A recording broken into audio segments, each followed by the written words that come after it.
Kalau selama kita sudah sesuai dengan apa yang Tuhan kehendaki, tetaplah berdoa. Percayalah, bukan kita yang membela firman Tuhan, tapi Tuhan yang akan membela firman-Nya ketika kita sudah tempatkan hidup kita selaras dan sesuai dengan apa yang Dia kehendaki dan inginkan dalam hidup kita. Shalom. Saudara-saudara yang dikasihi oleh Tuhan, apa kabarnya pada saat ini? Saya berharap serta berdoa Bapak Ibu Saudara dimanapun berada dalam keadaan sehat, tetap kuat dan bersemangat, serta kita senantiasa belajar untuk mengandalkan Tuhan dalam hidup kita. Hal itu menjadi sangat penting Bapak Ibu Saudara, karena kita sadar kita memiliki kekurangan dan keterbatasan. Tapi kita patut bangga dan bersyukur kita mengenal Allah yang dahsyat, Allah yang maha baik, yang senantiasa berkenan menaungi dan melingkupi hidup kita.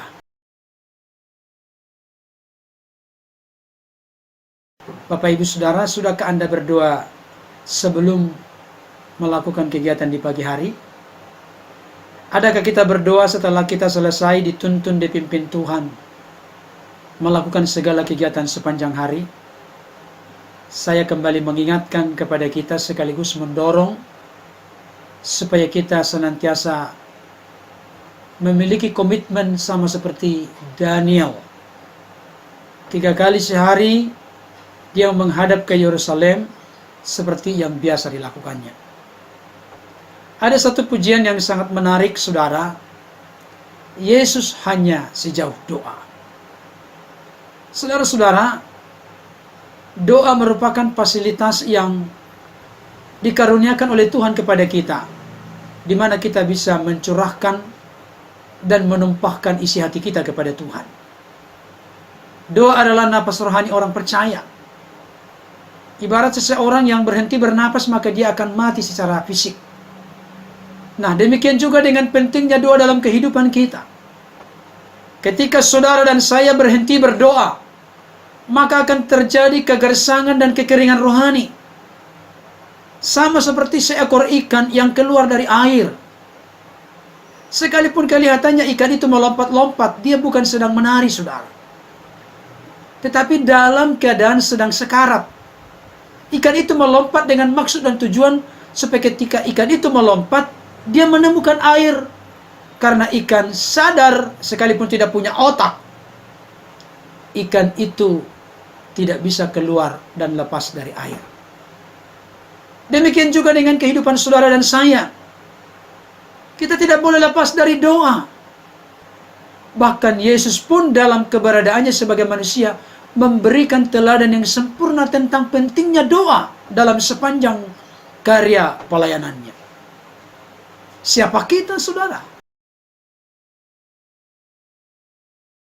Yesus yang kita percayai memiliki komitmen yang tegas dalam konteks berdoa. Oleh karena itu, Bapak Ibu Saudara, seringkali seseorang itu menjadi malas, tawar, dan tidak lagi suka selera berdoa. Oleh karena barangkali dalam pengalaman kenyataan hidupnya tidak pernah atau sangat-sangat jarang menikmati jawaban doa dari Tuhan. Adakah Bapak Ibu Saudara dalam kondisi keadaan seperti itu sekarang ini? Adakah di antara kita berkata, buat apa berdoa? Udah capek berdoa, mulut saya berbusa-busa berdoa, lutut saya sampai merah berlutut, jidat saya sampai merah, air mata saya sampai hampir kering. Tapi kayaknya Tuhan tidak mau tahu, tidak peduli.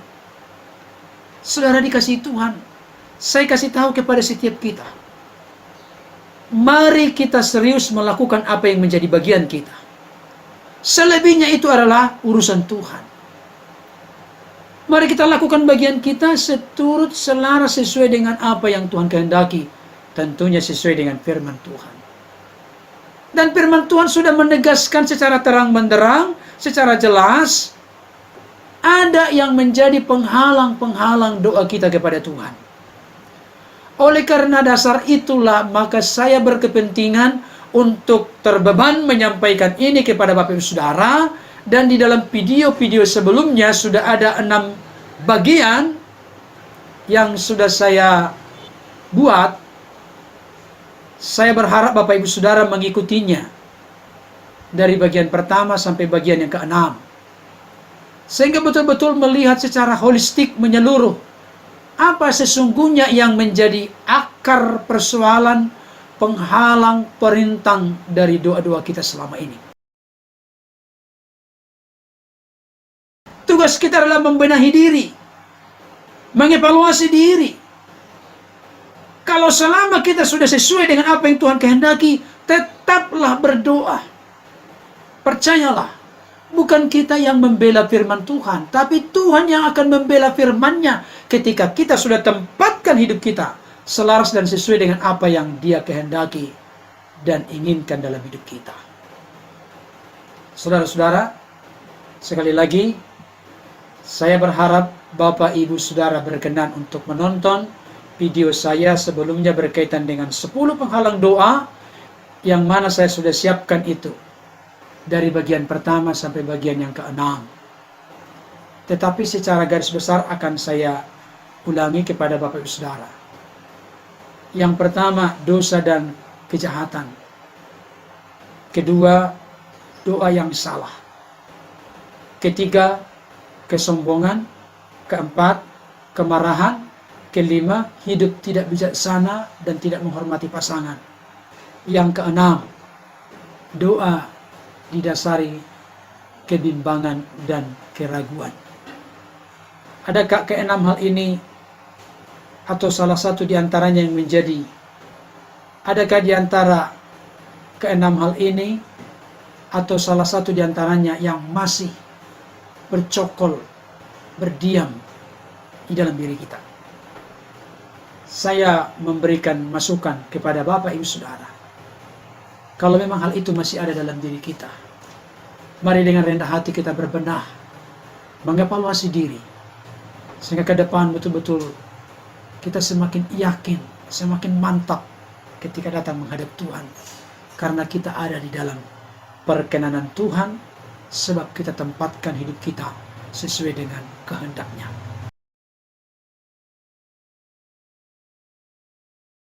Baik Bapak Ibu Saudara, pada kesempatan ini saya akan masuk ke dalam bagian yang ke-7.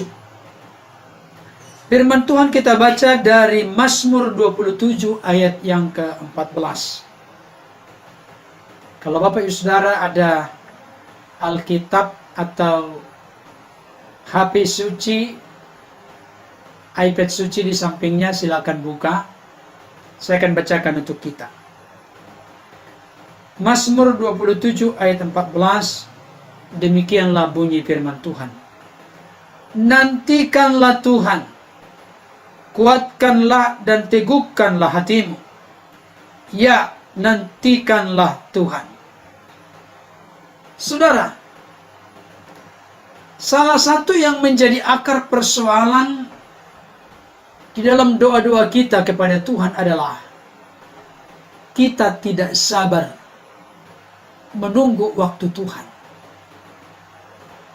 Kecenderungan manusia dalam era teknologi, ilmu pengetahuan, era digital yang sekarang ini sedang merebak, seringkali membuat manusia untuk serba instan. Bahkan mie yang kita makan seringkali sudah disebut instan. Dan ada banyak orang Kristen juga memiliki kekeliruan yang sama, karena diidentikan dengan instan. Serba cepat, tidak perlu menunggu lama. Saudara-saudara, ini salah satu yang menjadi penyebab ada banyak orang Kristen terhalang doanya kepada Tuhan.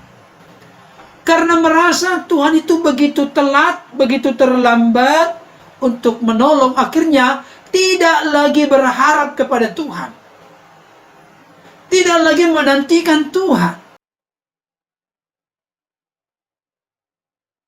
Dengan kata lain, saya ingin sampaikan kepada Bapak Ibu Saudara, kecenderungan manusia di akhir zaman ini adalah tidak sabar. Ingin serba cepat, ingin serba instan. Karena di dalam konteks kehidupan sehari-hari, hal seperti ini seringkali sudah mewarnai kehidupan kita. Maka dalam konteks berdoa pun masuk pola pikir paradigma seperti ini. Tapi saya mau kasih tahu Bapak Ibu Saudara, Alkitab mengingatkan dan menyadarkan setiap kita bahwa Tuhan berbuat segala sesuatu selalu indah pada waktunya, selalu tepat pada waktunya. Tetapi jangan lupa, waktu yang dimaksud di situ bukan waktu kita, tapi waktu Tuhan.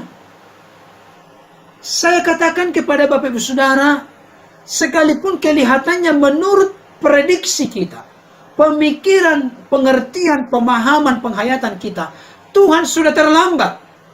Mari miliki keyakinan yang teguh, kepercayaan yang kokoh, bahwa Allah senantiasa berbuat segala sesuatu indah pada waktunya.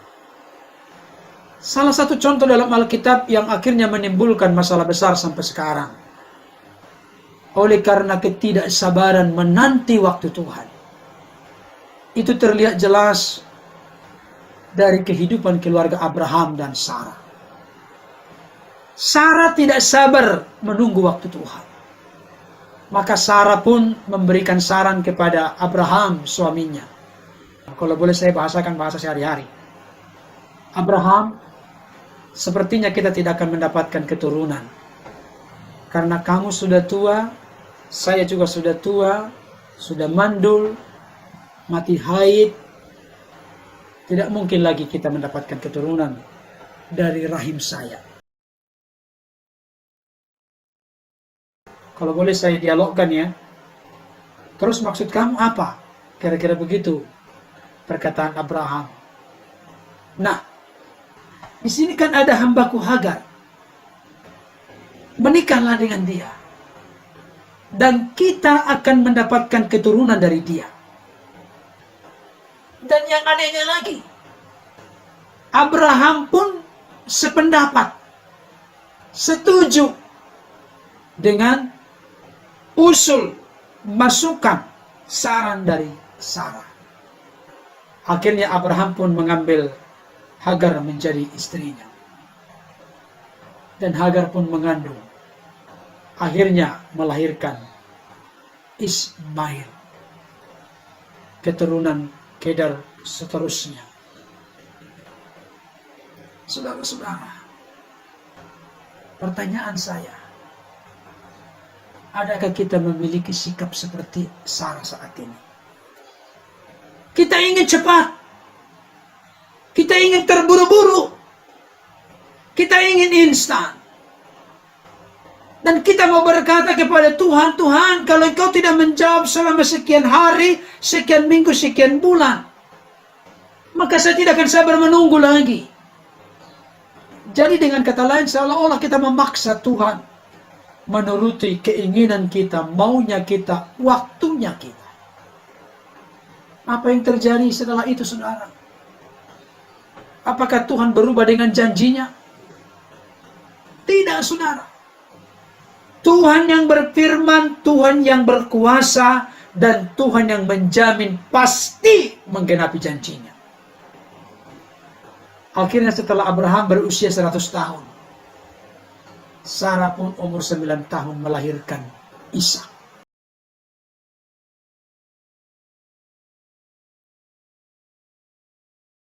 Saya sangat diberkati dengan kata mutiara yang sampai saat ini saya ingat, makanya saya bisa bagikan kepada Bapak Ibu Saudara. Saya dulu sekolah tinggi teologi tahun 2001. Dan saya merintis pelayanan dari 2001 sampai 2003, sudah 2 tahun. Dalam perjalanan 2 tahun itu, saya pun punya kesempatan bertemu dengan hambanya pendeta Dr. KM Yusuf Roni. Ketika di ruangan beliau, saya ditanyakan oleh beliau, Pak Berton, apakah Anda sudah ditakbiskan menjadi evangelis?